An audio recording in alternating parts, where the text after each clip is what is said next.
Hi, I'm Chris Lee, and this is Virtually Speaking. Joining me today is the legendary comedian Tommy Davidson, one of the biggest multi-talented entertainers in comedy. His impressions, his dancing, his singing, his acting, and his stand-up comedy have been filling up TV and movie screens since the 90s. A star of the legendary and breakthrough TV show In Living Color, he's gone on to appear in major motion pictures, including Ace Ventura: When Nature Calls, and alongside Samuel Jackson and Halle Berry in Strictly Business, as well as in many other movies, starring in several of his own comedy specials, and multiple recurring appearances on hit television series including Martin, MADtv, Everybody Hates Chris, Black Dynamite, I'm Dying Up Here, and countless more, plus appearing on several game and reality programs including Worst Cooks in America, and as the host of 37 episodes of Vacation Creation.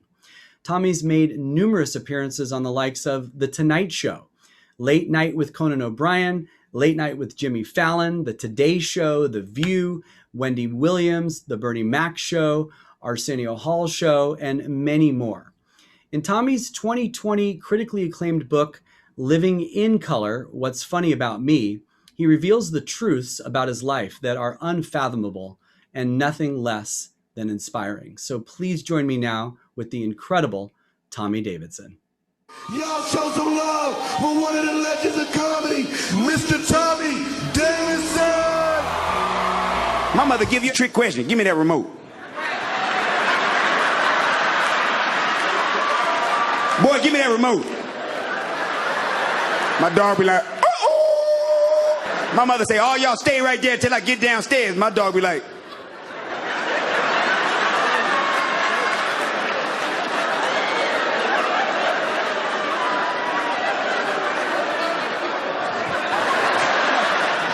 any average all-American white woman walking the streets of America, because we don't know who our heroes are. I don't care where you are. You can be at the Best Buy, CVS, Toys R Us, IHOP. If it's some bull, who step up for everybody? White women are like heroes. You ain't never been in a grocery store 15 minutes, no managers, no cashiers? White woman to the rescue. They make announcements for everybody in the store. Hello? What in the hell is going on back there? She started doing little interviews. How long you been here? Yeah, that's bull. Yeah. Hello, help us. And they're negotiators. They can negotiate with the manager. Are you the manager? Yeah. Here, now. Primarily, we're just here to get pancakes. Black people love white women because you know what? They always refer to us, man. You know, we've been here like 30 minutes, 40 minutes, this guy 45 minutes. But maybe Shaquanda has been here too long. With her two children, Nikki and Ebony, okay? Ebony's running out of Kool-Aid, for Christ's sakes. Hello, Tommy Davidson. Thank you for joining me here on Virtually Speaking. How are you doing, my friend? 1 second. Hold on, Chris. I'd like to give you a little show. It's about a he-bro. See that? See that? It's a character. Yeah, it's bigger than life. No, no, no, no, no, no, no. No, no, no, no, no, no. Halloweeny, weeny time. You know. Yeah. Oh, oh, oh, oh, oh, hi. It's big. Wow. Love it. Sammy Davis. What's that? Was that Sammy? I don't know. That was very, I mean, look, people forget not only you are a comedian and you're a great actor, but you are an incredible improvisationist. Is that the right word? Improvisationist? It doesn't matter because you got the S's right. Improvisationist, you know, Right. and that's the best part. You know what I mean? Dude, I'm thinking I'm a little bit of everybody. Yeah. And that's a good thing. I think I'm American culture in general. Absolutely. You know, I can drop from being like a black Jew, which Sammy is, to being just, you know, a regular Italian, you know what I mean? Like Stallone, for instance, you know? And, you know, the one thing about him is he's an icon, an American icon, you know what I mean? And even though I don't look like him at all, I mean, I don't look like him, I don't resemble him at all, but if you look here at my lip, you can see that that's perfection, you know what I mean? And the thing about Stallone, the good thing is no matter what movie he's in, he's still the same actor. like in Rocky, you know, the guy comes in, Rocky, you can be the champ, you know, and he's still kind of casual. Is that right? Yeah, that's right. A guy put a nail in his glove and put a hole in my cheek, and I couldn't do anything about it. Why you tell me that? I don't know. So, you know, Wow. Go from one thing to a higher inflection. So you can say one thing wrong, and I can just go off like, why you live around my house, Mick? All right, stinks, Mick. I never asked you for no favors. Ask me to fight the fight. I'll fight the fight. You won't be there, Mick. See me get my face kicked in. Same thing with Rambo. Like the guy coming into the cave and he goes, you know, you're liking this private war, aren't you? I didn't do nothing. You see, so it's all those kind of inflections that help Stallone character. You know what I mean? So I just thought Unbelievable. I thought I'd lay that on you right now. Back to Tommy in the Hat. Okay, back to the Cat in the Hat. The Cat in the Hat. How's it going, man? I'm glad you are the cat. We're going into a brand new year. It's been crazy. It's good to see you. It's really tough. It's been a tough year for everybody. The best thing that happened today is that everybody knows we're in the same day. That's right. For 285,000 Americans, they can't say that, you know. So this is a good day. This is the last day we have until tomorrow, you know. Very well said, my friend. And you know, there's so many reasons to have you on this show and to discuss so many topics to talk about with you. Of course, you know, I'm so excited because, you know, when your book came out not too long ago, earlier this year, before the pandemic, actually, right? It actually came out February. Okay. And the pandemic hit in March. Yeah. And the book Living in Color is, you know, What's Funny About Me is a book that really goes into a lot of things about you that really, I don't think many people know. Even some of your biggest fans don't realize the story about your life, about where you came from and how you got to where you are. So I definitely want to talk about that a little bit, of course, a lot. Yeah. Okay. And, but I also want to talk a lot about, you know, what you've done and what you've accomplished and where you're going and where you're headed and all the exciting, fun stuff that you've done. Because it's an unbelievable resume. It's an unbelievable journey. But I guess we should probably start at the beginning. So, you know, and the book goes into all of this, which is so cool for you to share this and very brave of you to do so. But your birth mom left you, unfortunately, in a pile of trash outside a house, and who would come to be your real mom, your adopted mom, had a premonition that she knew to be there, you know, in general in that area, but also to look under that tire, really is what it was, right? Yeah. Interview over. You're great. Okay. No. That, you know, it just was one of those things that, you know, makes me uniquely me. And the book was prompted by my sister, who asked me, hey, you know, why don't you ever talk about mom? The book actually came out of me and her relationship being brother and sister. You know, we're twins, but she's blonde. You know what I mean? We're the same age. She's like a month older than me, you know? And she's white. And she's white. Yeah. Yeah, you can be blonde and black too. Okay. Yeah. This is America. Not naturally. Yeah, this is America. Yeah. Okay. All right. Anyway, so you know, I thought about that, man. Yeah. And I said to myself, it's not necessary anymore, because the reason why I was like that was because I was ashamed of her. You know, because when I showed up with her or she showed up at school, all the black kids didn't think I was cool no more. Because I got a white mom, you know. And then when I showed up with them somewhere, things weren't cool at all, because their son was black. See, and this is in the late 60s, early 70s, you know. So when I moved to Fort Collins, Colorado and Wyoming, I didn't know what black and white was. It's called Living in Color is the title, you see. And so I didn't even know about color. We moved to Washington, D.C. during the riots about 2 days after Martin Luther King got shot. So I've seen all those riots that we're seeing now. I've seen all of this before. Yeah. It's almost surreal that my book will be coming out right now. Yeah. Because it makes it's so personal. Yeah. You know? So we got to Washington, D.C. The black kids attacked us every day. They beat our ass every day. They were calling me my sister and brother White Cracker and calling me White Cracker Lover. So I went to my mother and I said, who are these? Why are they calling me a White Cracker Lover, Mom? I like graham crackers. You know? And that's when she told me, listen, that's what people, your color call people our color when they don't like them. And I said, well, what color am I? You know? She says, you're black. I said, no, I'm not. I'm brown like the crayon. Right. I said, no, but that's what we say. I was like, but you're wrong. Then we moved out to the suburbs and things got really tough. It's the first time I heard the word nigger. Because grown men were chasing me home.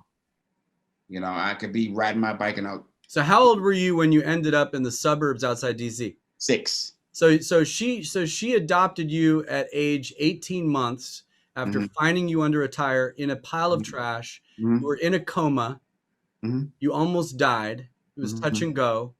And she brings you back to Fort Collins, Colorado with the family. So you move in with an all-white family in an all-white neighborhood, I'm imagining, right?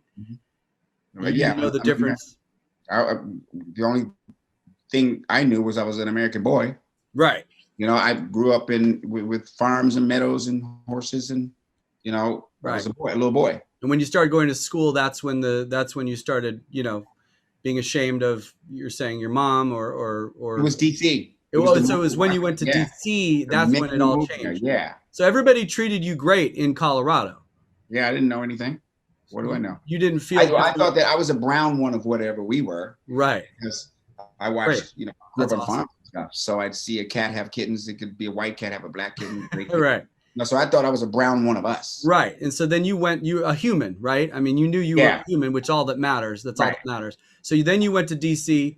That's when the racism started happening, and you started seeing that right after Martin Luther King had been assassinated. And then you guys move out to the suburbs. Is that because of the racism, basically? Was the reason why she decided? Yeah, it was tough there. It was tough to be in DC. It was tough to be there, being white, my family. Yeah. So we moved out to the suburbs, and it got worse, me being black. See? So, you know, I go to my mother and go, who are these niggas? We got to stay away from them. They're bad people. She said, that's what our color calls people your color when they don't like them. I'm going, well, what color are you? She said, we're white. I said, you're not white. You're peach, like the peach. Right. And that's when my whole little heart divided. Right. I was really confused because I was like, well, who do I love? The people who look like me? Or the people who love me? Like that thusly started living in color. What's funny about me, you see, that's what's funny about me, is I can't zip this off. You see, so you can consider me a white American, right? But then again, you can't, you know? Well, your mom was amazing, obviously, because not only did she adopt you and she had the premonition to find you, she saved your life, she adopted you, she brought you up. She must have instilled a lot of, I mean, when did you realize that it was pretty heavy, that you almost died and that she found you, and you must have started really appreciating her as a mom for all of that. And then also the benefit versus the disadvantage of actually growing up in that white family. When did you start to realize all that stuff? Pretty early on? It was during that time in DC. When I was 6, it all made sense to me. But in my earlier years, you know, the family that I grew up with never mentioned race at all. Right. You know, and if anything, you know, I got the lessons that turned me into the person that I am. My family, you know, is probably what you would deem to be progressive right now, but the progressive is just a word. Yeah. My family just didn't have any problems with others that were different. And they called it like it was. My grandfather got down on the ground one time. I was about 4 years old, playing with my little cowboys and Indians, and he gets down and he says, "Tommy, you got to make the Indians the heroes, because they're the heroes. You know, this is their land. But I want you to know that all cowboys didn't kill Indians. I'm a cowboy." You see, so we got all this stuff straight. When I was 4 years old, my mother worked at a Chicano juvenile home, and they treated me like the crown prince when I showed up. 4 years old, they carried me on their shoulders. I mean, they fought over me just to spend the day with me. Right. You know? I was considered Tomasito Negrito, you know? So I got all the good things that a person, that a child could get as far as being nurtured and loved. You know, I didn't even experience hate, Right. or racism or any of that until I moved to Washington, D.C. So what happened? What happened after you got to the suburbs? What was the next 10 years like as you turned, into a teenager and started getting ready to get out of the house? Well, thank God we moved to an integrated neighborhood. Oh, so you moved again from the Yeah, suburbs? we moved again from the suburbs, and then this time when the white guys ran at me, some black guys ran in front of me, and the white guys ran that way, and I've been black ever since that day. So then, where was the integrated neighborhood? It was in Silver Spring, Maryland, right on the D.C. line. Okay. Right So on the DC is really your home, or Maryland and DC are really where you grew up. Yeah, I'm closer to D.C. than Maryland. Right. But I'm Maryland too. Yeah. But why, So did you realize you were funny all along was that how you dealt with the stress and the pain and the? No, I was a great kid, how could you not be a great kid in the 70s? Everything we had from Sesame Street to Scooby-Doo to Hong Kong Phooey to HR Puff and stuff, the Banana Splits, the Beatles, we had Led Zeppelin, we had Midnight Special. Oh man. We I had could go back to the 70s and see all that music. Yeah. We had Don Koishner's Rock Concert, Hi, welcome up. I'm Don Koishner, and welcome to Rock Concert. Tonight we have Funkadelic in Parliament, and we have Grand Funk. It's like you have Grand Funk and Parliament on the same show. I mean, what's the point? You know what I mean? Yeah. Our AM radio, was the radio that we listened to. So there was no black or white music. There was just like music. Right. So you would hear, Jeremiah was a bullfrog. And then you hear people all over the world joining on the train. Love drive the train. So all of a sudden we were all kind of like the same students. And we were lucky because we grew up in a generation that respected ecology. We were the peace children coming out of the Vietnam era. What an amazing time. Colors coming together. It was all about peace. Peace was hip. Right. We were outgrowth of the hippies, so all of that was wonderful. It was a wonderful thing. And you grew up in a very loving family, obviously. Oh yeah. Really, at some point, really not looked back and said, wow, how lucky am I? So that must have been something that you kind of drew from, right? A lot of times. Yeah, I'm fortunate. I'm fortunate to have had that, not a perfect family, of course, but no, love being at the core, you show me normal. I want to know what it looks like, really, you know what I mean? So, absolutely. Yeah. So that's the experience that all came out of. And were you more into music or were you more into being funny in these teenage years? Because the impressions that you do, what are some of your favorite impressions? Let's start there, because I know you were very interested in music because you're an incredible musician. You're an incredible singer. I know you're even working on maybe releasing some music in the next little bit. Yeah, that's the second chapter. That's the second right. chapter. I'm actually working on it. Who are some of your favorite people to? I know you can do a lot of great entertainers. Obviously, you saw Sammy, but what are some of the others? Well, the ones I grew up with, like Al Green was one of them. Tired of being alone. I'm so tired of being alone. Won't you help me, girl, as soon as you can? Barry White. I'm gonna love you a little more.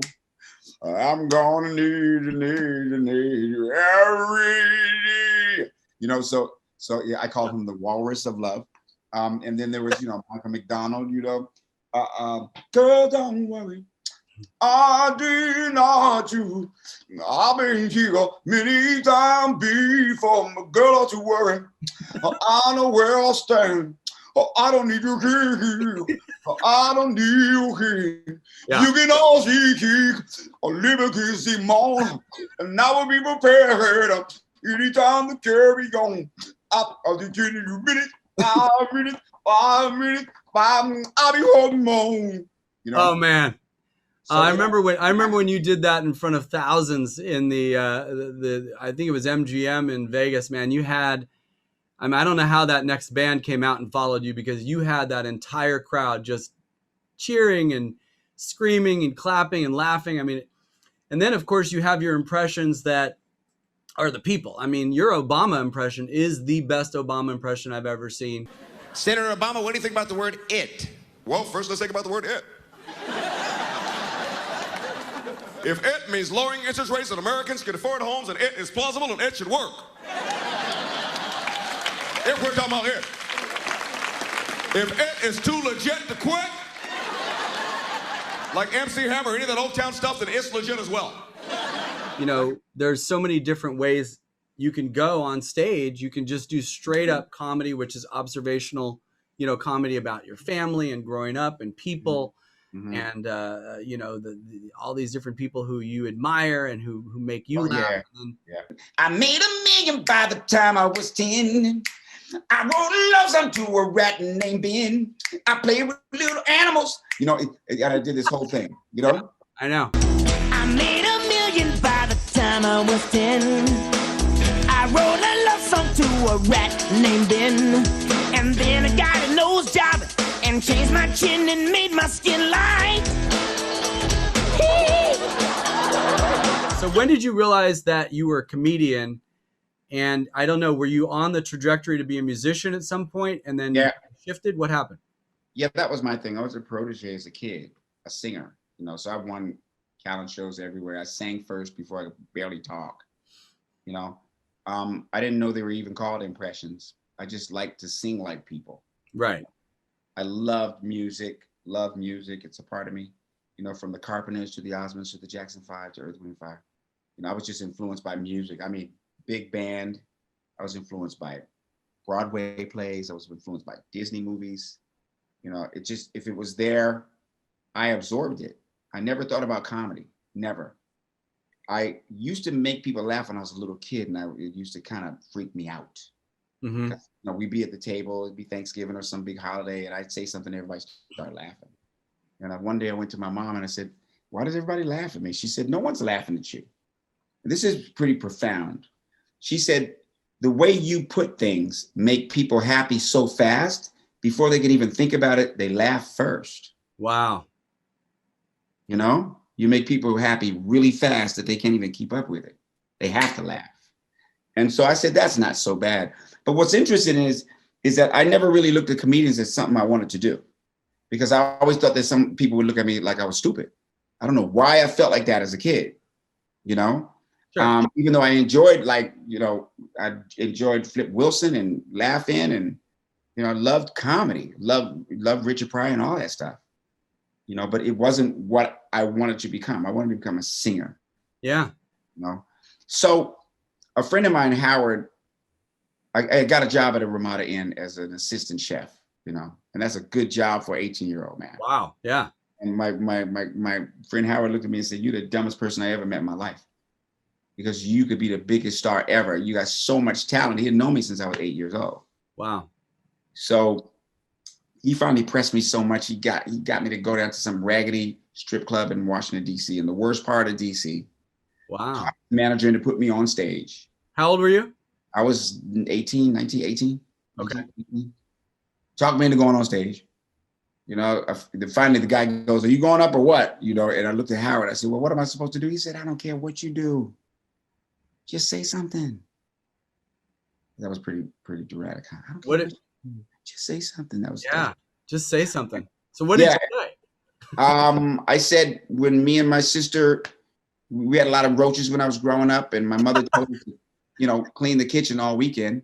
So we spent Saturday and Sunday all day cleaning up the kitchen, and by Monday we didn't have any roaches in the kitchen, but they were eating our couch. You know, and it was funny to them. That was the first joke you ever told? Yeah, but it was the truth. Wow. Yeah. But they were eating our couch because we went to watch cartoons when we came home from school. And we hear all, you know, this scratching and stuff. We look under the couch pillows and there's like millions of roaches in the couch. Oh. So they were eating the couch. And people laughed. How many of y'all had roaches? Let me see a show of hands. Don't lie, because I know some of y'all. I had roaches. I grew up with roaches. Ain't no big thing. I ain't ashamed of it. Right, I grew up with roaches. Ain't no big thing, man. My mother could be in the living room with her friends. A roach run across the table. She'd just say, "Could you get that for me, baby?" And from then on, I just went from there. And I had all these weapons already there. You know, I could just bring out singers, and I can, you know, because I can just, you know, I could just channel them. You know, I could just, you know, Stevie Wonder's, you know, he's nothing to do. You know, "Come my name, ooh, so sweet. and your kiss incomplete. And you say to me, it's time to go. First the feeling's all right, then it's gone outside. Be a fool in love with you. Oh, if you really love me, you know, it just comes, it's there. It's just there, man. And it was always just there.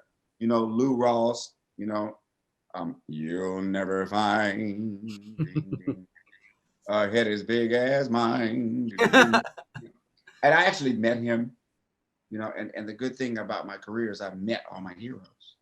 You know? Yeah, you've met all your heroes, and you were on a groundbreaking, change the world television show that basically started a network and the careers of some of the biggest stars on the planet. And I know some of the writers went on from In Living Color to then do, what was it, Friends and Martin and Friends, Martin. There's so many shows on the air that you know came from our creators, our writers and producers. When you were acting with Jamie Foxx and Jim Carrey and the Wayans brothers, and you saw J-Lo, I mean, did you realize that these people were monster talents, or was it just kind of like it all just kind of happened and then you turned around and you're like, wow, that was cool? Or during the moment, did you know how amazing this all was? Yeah, I knew everybody was amazing. There's not one person. The only person that got by me was Jennifer. I had no idea that she would become such a great actress too. Right. Jennifer isn't just a good dancer, you know, and a good performer. Jennifer is a great actress, man. Yeah, I mean that first. Oh, she's really good. Was the Sean Penn movie? Yeah, that was amazing. It just goes back and forth. She's just such a great performer. You know, in general, she's like really, really, really good. Yeah. Yeah, and she was really, really, really nice. She's just not now to me, you know. But she did get by me. Yeah, she did get by me. I met her. Keenan brought her to the set of Strictly Business, a movie that I was doing with Halle Berry. Was that the first movie you did, right? Yeah, yeah, and there she was. So you introduced me. Hey, this is Jennifer. I said, she's a very pretty girl. I said, hey, how you doing? She said, she's going to be one of the next dancers. I said, cool. But I had no idea that she was going to be, you know, this astronomical talent, which she really is. I give her props. And she's an excellent businesswoman. Oh, for sure. I think she's that above all, actually. I think she just knows her way around. She just did the Super Bowl show, halftime show, what, just a year ago? Yeah, she knows her way around. Yeah. It looks like she found her life too, and that's important. That's great. She has someone who loves her. She has her children. You know, that what can we ask for in this world? Like I have, you know, the thing that I've benefited the most in my career is who I am now and how I was able to pretty much have that experience to use as reference to who I want to be and the type of person that I want to be for others. Are you referring to the moments in your life where you had the addiction problems that you had to go through? All of them. All of everything. Everything. From witnessing, you know, from witnessing immense violence, you know, seeing people get stabbed, you know, I mean, you know, being involved in fights half my life, you know, seeing what transpired with my friends' families in the neighborhood, what I went through with race and relationships, and just my experience. My experience has afforded me to be the person I want to be for others, who I want to be for others. Yeah. You see? Yeah. And it all was a part of the picture. The guy the white bus driver who left me at the bus stop in February when I was freezing, when I had to be to work every day at a certain time. And I had to walk all the way to work because he looked right at me and passed me. Oh. You know? Or difficult times with different actors and producers, you know, you know, stuff that I dealt with my own downward spirals. Mm-hmm. You know? All of those experiences I can surmise and use to be the person I am right now. Yeah. For others. Yeah. And I'll give you an example. Okay. I was in Afghanistan, you know. Where did I put that? That's a very proud moment, you know. See that? Nice. You see that? Operation Enduring Freedom. More than once over there to entertain our servicemen and women, and around the world in the whole theater, from the North Pole to Kyrgyzstan, which is on the border of Mongolia and China. Wow. You know, and there was a young man who had lost his foot in Afghanistan that I went to see, to say hi. I didn't know what the hell I was going to tell him, you know, but I get in the hospital room where he is, and he's laid out asleep, and his eye and sees me and pops up and goes, smiles. He goes, "What the hell are you doing here?" I said, "I was going to ask you the same thing, man." You know? Yeah. All the way to a woman dying at my show in Philadelphia during my show that I invited to the show. So I invited her to the show. She did me a huge favor. She cashed a check for me when her place was closed. She didn't realize I was Tommy Davidson until people told her, "You know who that is?" And she was like, "Oh my God, it's my birthday." I said, "Come to my show." She said, "Can I bring my kids?" I said, "Sure." They were about 21, 22. 15 minutes into the performance, she has a massive heart attack and dies, you know? But I have faith in mankind. There wasn't a dry eye in the house. Everybody filed out respectively. The manager paid for everybody's food, even the dishwashers.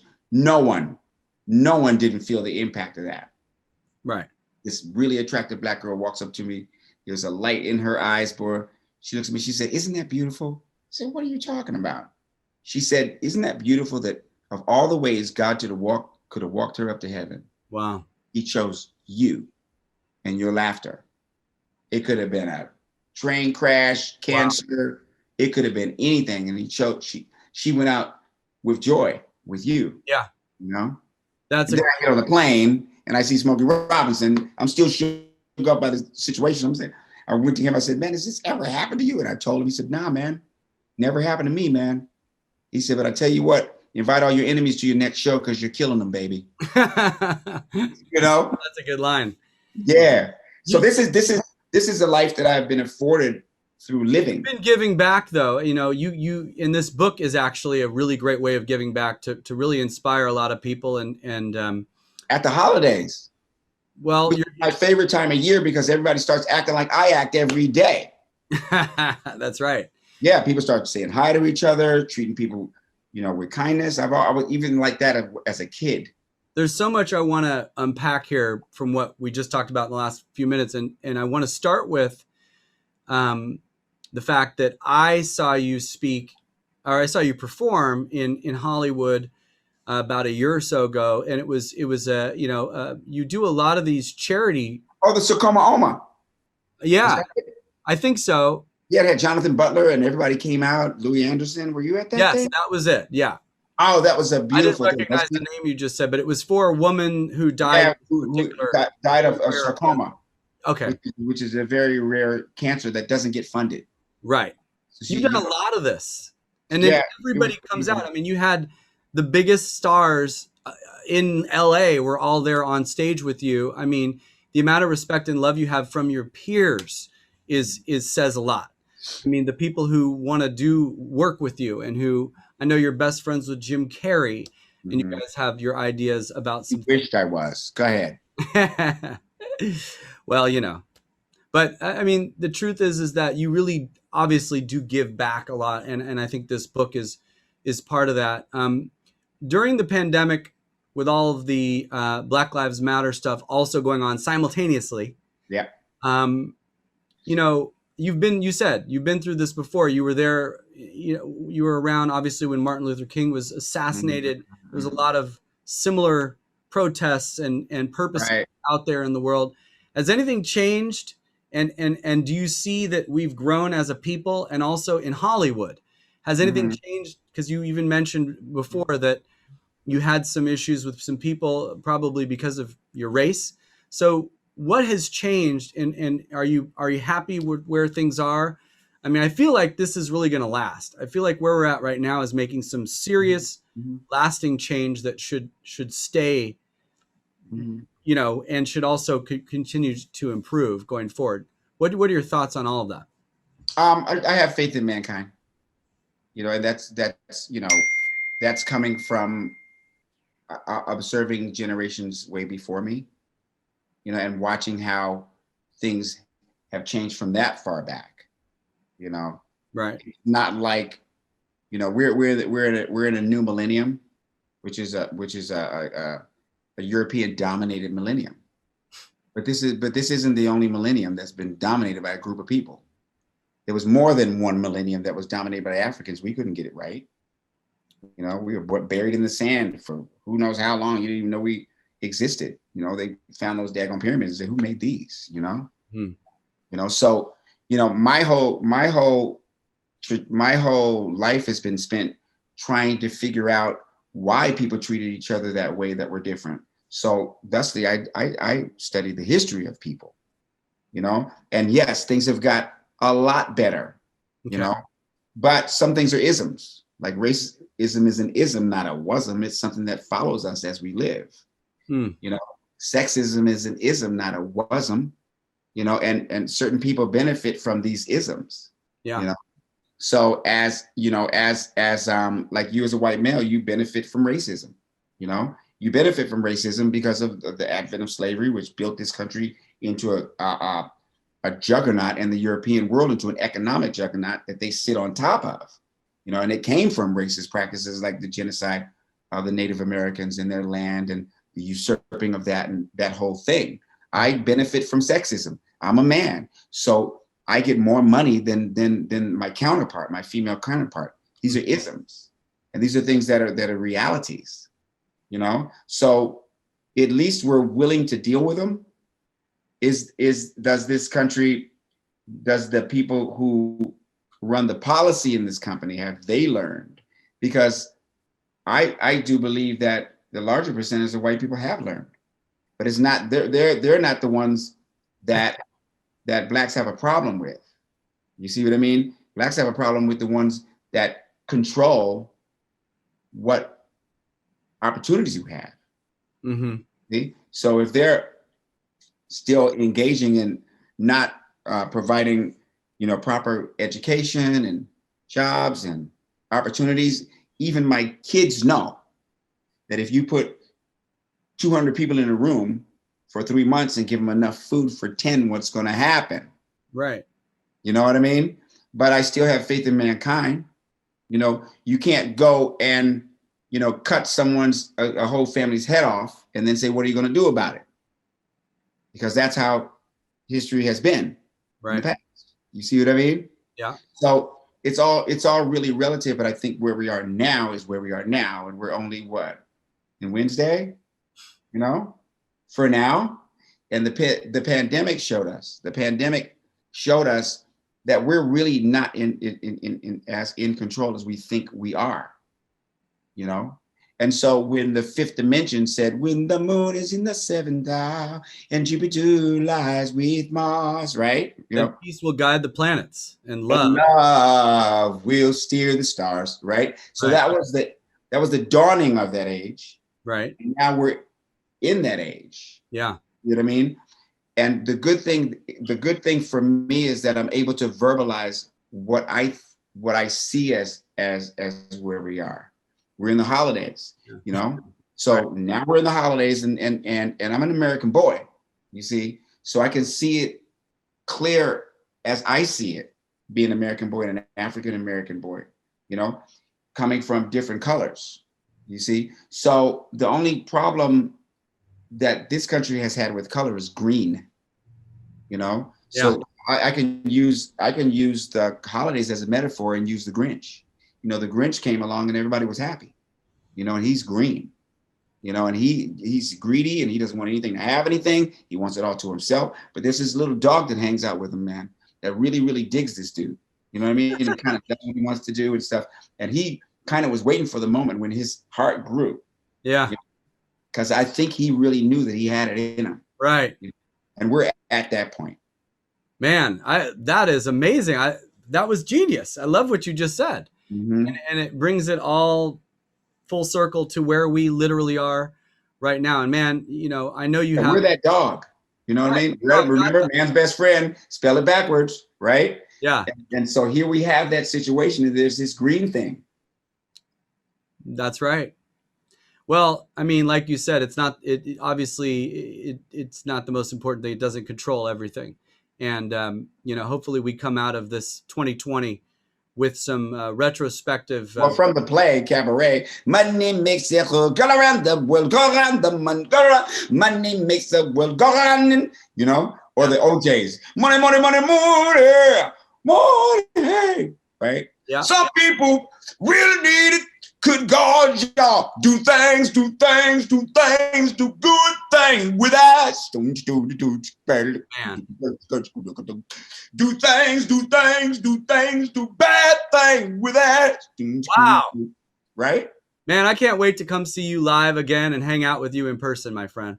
Last line. Money can drive some people out of their mind. Okay, all right. Out of their mind. Right. Man, this has gone by so quickly. We're already pretty much, where we need to wrap it up. Unfortunately, I know you have more things to do. You're going to be on Wendy Williams soon. You're going to be on all kinds. Ladies and gentlemen, hold on. Michael McDonald and Kenny Loggins. What's that? Okay, you're going to do both of them. Kenny Loggins. All right. No, you're going to do Kenny Loggins. Oh God. Okay, I'll see if I can. Okay.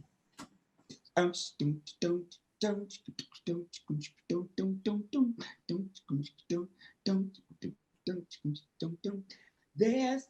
times in our life. Come on. I don't know that. I've been wondering why. Oh, you don't know this is it? Okay, then this is not going to work. I do know the chorus. I don't know that first. Okay, I'll do this then. Okay. You think that maybe it's over. None of you don't want it to be. Take it away, Chris. Are you gonna wait for us? This is it. Make no mistakes where you are. This is it. Hold on, let me bring up the lyrics and I can help with that next time. You were there. What's that? This is it? Yeah. Hold on. I'm gonna edit that This is out. your debut, man. We're gonna start over. You think that maybe it's over.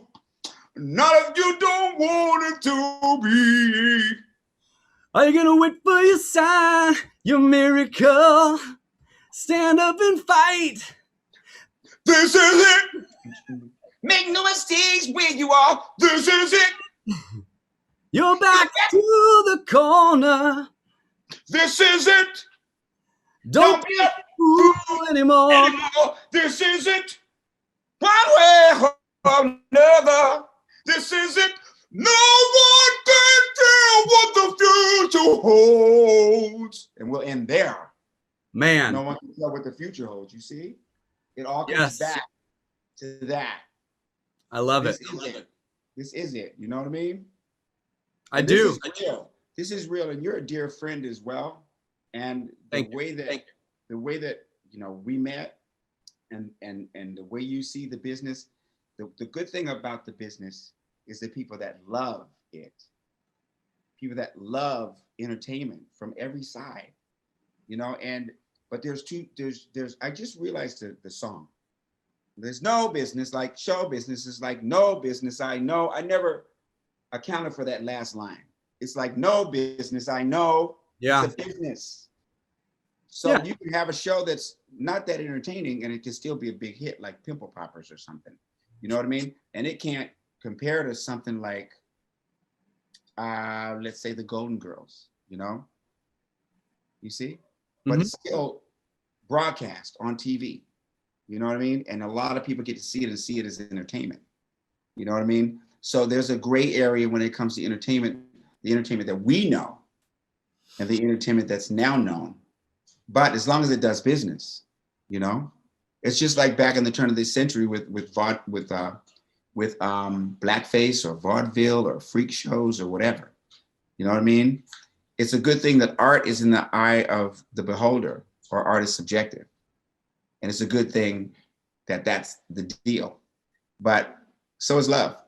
But we got to keep it that way. We got to make sure that art stays that way and that the artists still get to be creative and toe the line and push the boundaries and talk about the real issues that, you know, nobody else really can talk about, and really look at things from another perspective. You know, Dave Chappelle is so good at doing that. And Yes.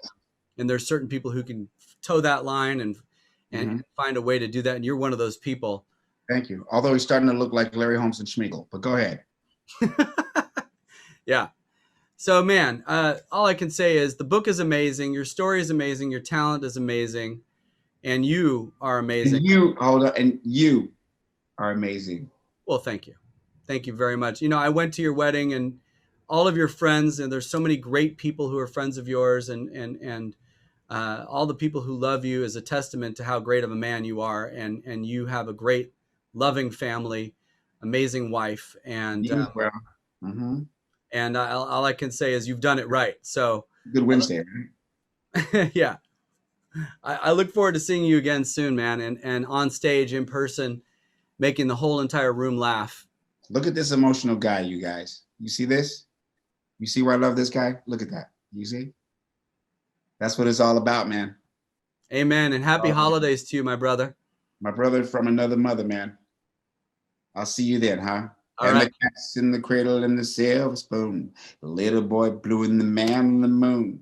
And we'll get together then, friend, and we'll have a good time then. There you go. Amen. Peace, love, happiness, and happy holidays to you and your family, my friend. And love you, man. Thanks. Bye. Oh, the book. When is it out? The book, it already came out, and it's back out in paperback and audio right now, and it's a beautiful book, and there it is right there. It's not in living color, it's living in color. What's funny about this guy, Tommy D? Now you know. And it's in all the places that everybody goes anyway. Walmart, And Target, it's deep. Amazon. It's on audio. You go deep, man. You reveal all, and it's man. really It's on. It's really on. It's available. It's still in hard copy in Barnes and Nobles and on Amazon. I prefer the audiobooks because because I did the voice in it too. Oh, you did? Yeah. Perfect. Yeah, so I'll never do it again. Oh Lord, that was hard, but it was worth it. It was worth it. You could have never told a little boy from Silver Spring, Maryland, Washington, D.C., that he'd have an audiobook of his own in his own voice that would go to millions of people to talk about his mom and his family and the way he grew up, you know? That's a beautiful thing, man. Mm-hmm. I'm so glad that you did that, and it's really a great book. I hope everybody reads it. And I look forward to booking you to speak and to perform in the new year, and that will happen, and I will look forward to that. And I'll talk to you soon anyway. All right. Thanks, Chris. Love you much, man. Happy holiday. You too. Bye.